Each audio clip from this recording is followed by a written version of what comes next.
sonder die wet gered? Kan dit wees? Is dit misleiding? Is dit vals? Is dit onwaar? Beteken dit juis 'n voorstander van wetteloosheid en ongeregtigheid en losbandigheid? Inteendeel, glad nie. Lees Romeine 3 vers 19 tot 22. Vers 19 sê, nou weet ons dat alles wat die wet sê, hy dit sê vir die wat onder die wet is. Die wet praat met hulle wat die wet ken, aan wie die wet gegee is, met 'n doel, sodat elke mond gestop en die hele wêreld voor God doenwaardig kan wees. Kom ons verstaan dit. Daar's twee groepe in die wêreld. Die wat onder die wet is, Israel, wat die wet van Moses ontvang het, en die heidene, noem hulle die Grieke, wat ook al, wat glad nie die wet ken of ontvang het nie, die twee groepe. Groep 2 leef as goddeloos, sonder die wet, hulle is roekeloos en doenwaardig voor God. Die met die wet aan die ander kant, die wet wat gegee is 'n bewaarmiddel en 'n tugmeester na Christus toe, Galasiërs 3:23, as tugmeester en bewaarmiddel vir Israel, totdat en sodat die Christus kon kom. Die wet verklaar aan die wat onder die wet is, julle is ook doenwaardig voor God, as oortreders van die wet. En dus moet julle mond hou. Hy sê vir die wat onder die wet is en deur die wet geregtigheid probeer werk, bly stil. Julle is doenwaardig. Hou julle mond en hou op roem in julle wetsonderhouding en dink julle is oulik. Ook julle moet baie duidelik verstaan. Almal het gesondig en het ontbreek hulle aan die heerlikheid van God. Romeine 3:23. Maar kom ons herhaal Romeine 3:19. Nou weet ons dat alles wat die wet sê, hy sê dit vir die wat onder die wet is, met die doel, sodat elke mond gestop, ook die wetsonderhouers en die hele wêreld voor God doenwaardig mag wees. Die 20ste vers, aangesien uit die werke van die wet, geen vlees voor hom geregverdig sal word nie, want deur die wet is die kennis van die sonde. Nou kom ons verstaan wat die wet doen. Hy's 'n alarm, 'n noodroep, 'n sirene wat afgaan, wow, wow, wow, wow, aan wetsonderhouers. Aan almal wat die wet ken en onder die wet is. En wat sê die sirene? Jy is doenwaardig. Jy is 'n sondaar. Jy verdien om verlore te gaan. Hou op roem. Dit ontbreek jou aan die heerlikheid van God. Dit ontbreek jou nie aan 'n paar goedjies wat jy reg doen nie. Dit ontbreek jou aan die heerlikheid van God. Paulus stel dit baie duidelik in Romeine 3 vers 20. Dat die Jode, versamelnaam vir die Israeliete, geen voorrang het by God, omdat hulle die wet ontvang het, daarin onderrig is, Sabbat te hou, fees te vier, en alle goeie goedjies probeer doen nie. Israel, die Jode, met die wet, en die Grieke sonder die wet. Almal van ons is sondaars. En dat nie een van ons die geregtigheid van God soek nie. Al die Christene wil hemel toe gaan om hulle geliefdes te gaan sien. Bitter min van hulle wat daar wil kom en God is daar. Hulle verwelkom nie hier in hulle lewe nie, hulle wil hom ook nie daar hê nie. Hulle wil eintlik net 'n lekker lewe gaan hê. Having their best life now and then. Almal het gesondig. Dit ontbreek hulle aan die heerlikheid, die teenwoordigheid, die gemeenskap met die heilige God en sy manifestasie in hulle lewe. Niemand soek regtig na God nie. Nie die Jode nie, nie die Israeliete nie, nie die heidene, die Grieke nie. Almal wyk saam af, almal ontaard saam, almal lieg en almal vloek en moor en haat en leef in twis en tweedrag. Lees Romeine 3. Die wat onder die wet is en ook die wat sonder die wet is, en almal van hulle moet sjoes en besef ons is doemwaardig. Kom ons lees weer vers 19. Nou weet ons dat alles wat die wet sê, hy dit sê vir die wat onder die wet is, sodat elke mond gestop, ook die wetsonderhouer se mond gestop, in die hele wêreld, insluitend Israeliet, voor God doemwaardig kan wees. Aangesien uit die werke van die wet, die doen van die wet, die onderhouding van die wet, geen vlees, ook nie jou vlees, voor hom geregverdig sal word nie. Want deur die wet is die kennis van die sonde. Die wet sê, jy, ek is oortreders. Of ek hom nou van kleins af het, of ek hom nou hoor by die predikant wat my voorstel aan hom, ek is nie 'n onderhouer van die wet nie. Nou vers 21. Luister mooi. Maar nou is die geregtigheid van God geopenbaar sonder die wet, terwyl die wet en die profete daarvan getuig. Die wet en die profete is bloot getuies, heenwysers, padtekens, aangaande die geregtigheid van God. Dit sê vir ons, wie is God? Hoe lyk God? Hoe heilig is God?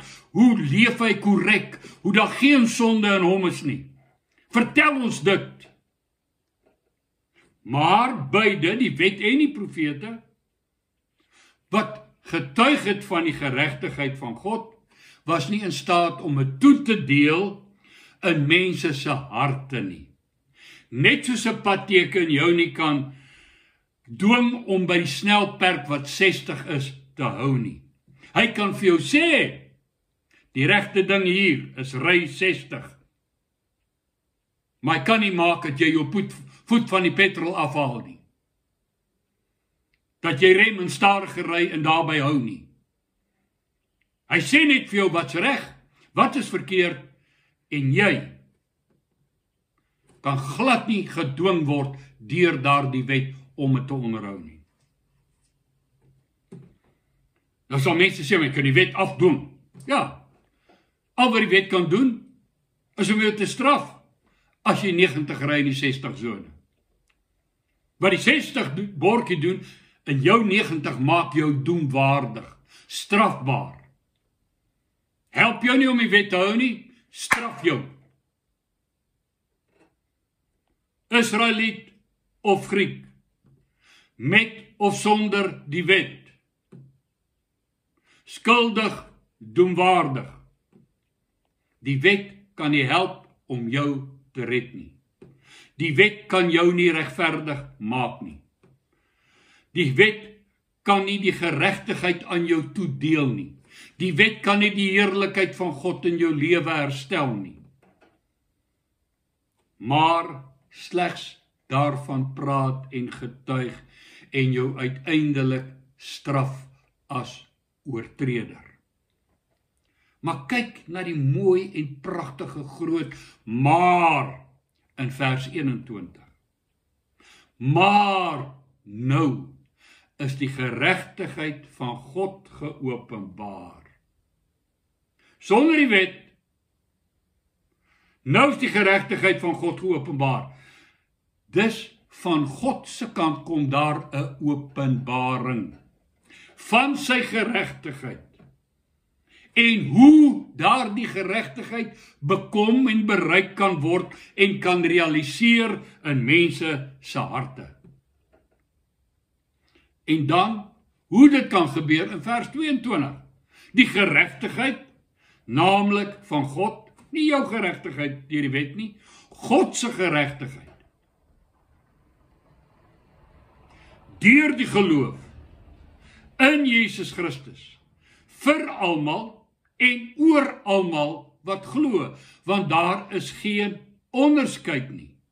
Want almal het gesondig, Jood en Griek, Israeliet en heiden, en dit ontbreek hulle aan die heerlikheid van God. Almal, wetsonderrig of nie wetsonderrig nie. Hulle word deur sy genade, sonder verdienste, geregverdig, deur die verlossing wat in Christus Jesus is. En kom ons dink wat staan hier. Die heerlikheid van God is afwesig in die lewens van beide die mense onder die wet en die mense sonder die wet. Die pogings van die wat die wet probeer onderhou, word nie as verdienstelik beskou en bydraend tot hulle redding nie. Die wettelose verdien in elk geval niks. Maar let op, dit is nie voor die voet vryspraak nie. Dis nie, laat Gods water oor Gods akker vloei. Dis nie die gooi van die teels oor die perd se nek en sê hardloop dan waar jy ook al wil hardloop nie. Daar is 'n bepalende gebeurtenis wat moet plaasvind. Hulle word sonder verdienste geregverdig. Punt. Nee, deur die verlossing wat in Christus Jesus is. Die verlossing wat in hom is, spreek van 'n goddelike ingryping wat bevry van die bande wat jou bind, wat vrymaak van sonde en slawerny, wat jou vrymaak van jou rebellie teen God en sy reëls en regulasies en sy standaarde. As jy die verduidelikings lees wat in die skrywes van die apostels gegee word hierdie verlossing wat in Christus is, uitgebeeld as herskepping. Hy wat in Christus is 'n nuwe skepsel. 'n Geestelik lewend maak uit 'n geestelike dood. En julle het hy lewend gemaak wat dood was in sonde en in misdade.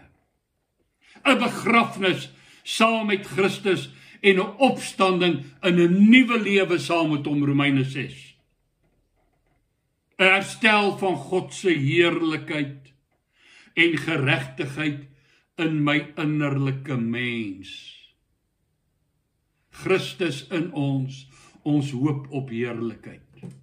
Hy het die volheid van God, hy kom woon in my, hy herstel God se heerlikheid in my. Hy begin in my werk om te wil en te werk na die welbehae van God. En hy verduidelik dit een van hulle as 'n duidelik, sigbare, waarneembare verandering in my lewens, wat waardes, lewenswyse en gedrag betref. Hy wat in Christus is 'n nuwe skepsel. Kom kyk, die ou dinge het verbygegaan, alles het nuut geword.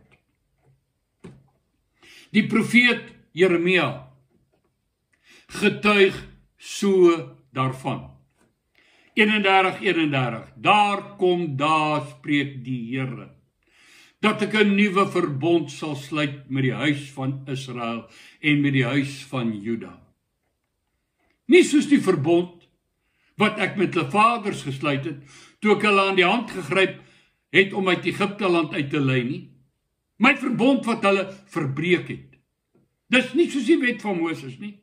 Hulle het hom gebreek, hulle breek hom nou nog. Alhoewel ek gebieder oor hulle was, spreek die Here. En dan getuig Jeremia so oor die nuwe verbond. Kyk, ek gee my wet in hulle binneste en skryf dit op hulle hart, en ek sal vir hulle God wees, en hulle sal vir my 'n volk wees. Esegiel voeg sy stem daarby, Esegiel 11:19, en ek sal hulle een hart gee, en 'n nuwe gees in julle binneste, en ek sal die hart van klip uit julle vlees verwyder, en hulle hart van vlees gee. In 36:26 bevestig hy, en ek sal aan julle 'n nuwe hart gee, en 'n nuwe gees in julle binneste gee, en ek sal die hart van klip uit julle vlees wegneem, en julle hart van vlees gee. En dan gaan hy verder, hy sê, en ek sal my wette op julle harte skrywe, en ek sal maak dat julle in my weë wandel. En het gebeur uiteraard slegs deur die een waarvan Jeremia in 23:11 getuig, naamlik die spruit van Dawid. Die Here, ons geregtigheid, word hy daar genoem. Jesus Christus, wat ons verlos en herskep en God se heerlikheid in ons lewe terugbring. Die wet kan dit nie bewerk nie. Die wet kan nie geregtigheid toeken nie. Slegs daarna verwys, daarvan praat, daarvan getuig. Net so kon die profete dit nie bewerk nie. En hulle kon dit ook nie toeken nie. As hulle kon, sou Israel se geskiedenis heeltemal anders gelyk het as dit wat jy lees wat hulle gedoen en geleef en gepraktiseer het. Net Jesus Christus, die spruit van Dawid, die Here ons geregtigheid kan dit bewerk en in ons lewens laat realiseer en manifesteer. Hy het nie die hulp van Moses nodig nie. Hy het nie die hulp van Jeremia nodig nie. Hy het nie die hulp van Dawid nodig nie. Inteendeel, Dawid het sy hulp nodig gehad, want Dawid bid in Psalm 51 presies vir dit wat verkondig word in en deur Christus. Skep in my 'n nuwe hart. Al antwoord. Dawid sê nie, herinner my aan die wet nie, hy weet het goed dat die wet lief, maar het help hom niks. Hy oortree met Batseba, hy laat haar man vermoor. Hy weet, wat ek nodig het, is dat God 'n nuwe hart in my binneste skep, en sy geregtigheid in my laat realiseer. Jesus het nie die hulp van die wet nodig nie. Hy betaal ook nie net ons skuld nie. Hy bewerk nie net ons vergifnis nie. Hy het die mag, die krag, die vermoë om ons innerlik te herskep en ons totaal te verander en volkome te red. Wat sê die skrif? Hy kan volkome red, almal wat deur hom na God toe gaan. Hy neem ons sonde weg deur verlossing en vrymaking. Soos hy gesê het, as die Seun jou vrygemaak het, sal jy waarlik vry wees. Niemand anders kan dit vir jou doen nie. Jy sal dit nie verkry, omdat jy Sabbat hou, of 'n Sondag, of 'n Saterdag, of 'n Maandag, hou hom wanneer jy wil. Gaan niks aan jou lewe verander nie. Jesus Christus wat kom as Here en Meester en sy koninkryk in jou vestig, is die enigste antwoord. En hy het nie die hulp van enige iemand anders nodig. Sonder die toedoen van mense hande red hy. Verlos hy. herskep hy, maak hy nuut. Volgende week, wat word van die besnydenis? In hierdie verlossing en openbaring van God se geregtigheid in en deur Jesus Christus. En dan verder, wat word van die Sabbat in hierdie verlossing en die feeste in hierdie verlossing in en deur Jesus Christus? Dankie dat jy na my luister. Mooi loop, goeiedag.